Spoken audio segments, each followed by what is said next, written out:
The following is a brief account of some lessons I have learned from personally trying to wrestle with Plato's great dialogues, and from some great teachers I was lucky enough to perhaps learn from. In the very little experience I have of reading Plato, I have gathered some key difficulties that seem to be essential if we are to attempt to read Plato properly. Hopefully, these can be helpful.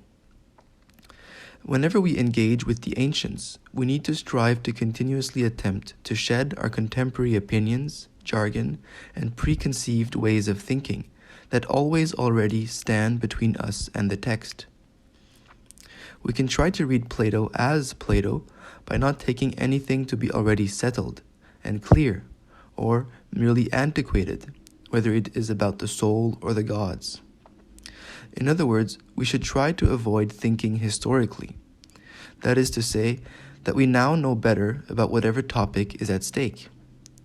To properly learn always needs to start with an attempt to become a better learner. If the task is to attempt to understand Plato as he understood himself, we cannot start with comparisons to other thinkers. Although comparison will jump to mind, and scholarly commentary can be fruitful, we ought to initially attempt to learn to dwell in the natural confusion emerging from a careful reading of the text. By learning to reside in the confusion, we resist the desire for satisfaction reached by seeming clarity brought forth by comparisons or scholarship. Only by reading and rereading again and again the difficult passages by ourselves can one attempt to rise autonomously beyond the immediate confusion, leading one to reach towards a higher and richer, wonderful perplexity, or in the Greek, thaumazein, opening us to a genuine fruitfulness. From my brief experience with Plato, I cannot stress enough the importance of reading slowly and aloud. A word from Nietzsche, the seeming nemesis of Socrates, about how to read his own texts seems to be adequate to stress more precisely the importance of slow reading. Quote, "To become still, to become slow. It is a goldsmith's art and connoisseurship of the word which has nothing but delicate work to do, and achieves nothing if it does not achieve it lento." End quote. As Johannes mentioned, facing the politeia is daunting, and leads us to contend with the fact that Plato has gathered an account of ungraspable depth. The wellspring of wisdom in all Platonic dialogues is truly inexhaustible. One of the essential reasons for the endless depths and heights of Plato's writings is the unique style of writing that mostly disappeared after Aristotle. The dialogues are dramas. Whenever I attempt to read Plato, the ideal, if we are to use that word, I strive for is to bring together the whole and its parts.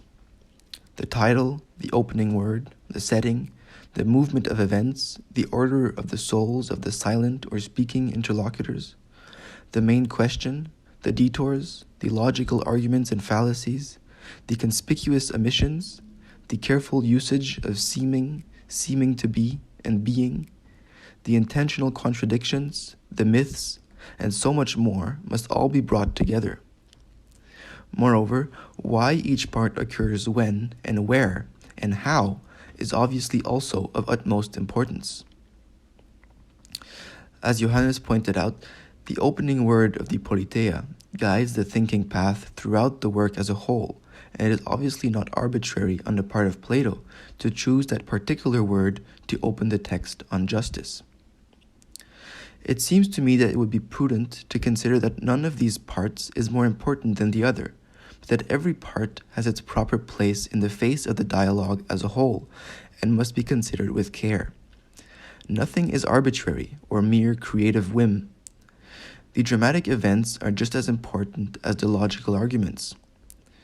The foundational thinker is not a mere logician, nor is he a mystic, nor is he a mere poet. Rather, the beautiful difficulty in reading Plato stems from the need to bring together all of the parts of the drama and attempt to hear how they sing together in harmony. Perhaps most important is the realization that Socrates, more than most thinkers, knew very well the dangers of philosophy in the face of the political necessity of man, and the arduous task that is to safeguard access to the possibility to thinking our origin, beginning, or ruling source. This implies that Plato's Socrates is well aware of who he is speaking to, and how he might best approach the particular soul and question at stake so as not to say too much. Although this is a more historical point, which is generally less interesting to me, we have to consider that the Socratic turn towards the speeches in the marketplace occurs in a time where what now calls itself philosophy and seems present in academia was in its fragile infancy. In other words, the political dangers of Socrates' ways are essential to the way he brings forth his teachings. This implies that Plato's Socrates cannot always say things as they are, or in the way he might have discussed them privately.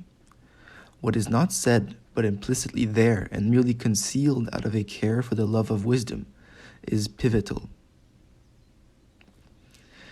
To quote the great Seth Bernardetti, quote, "What philosophy is seems to be inseparable from the question of how to read Plato."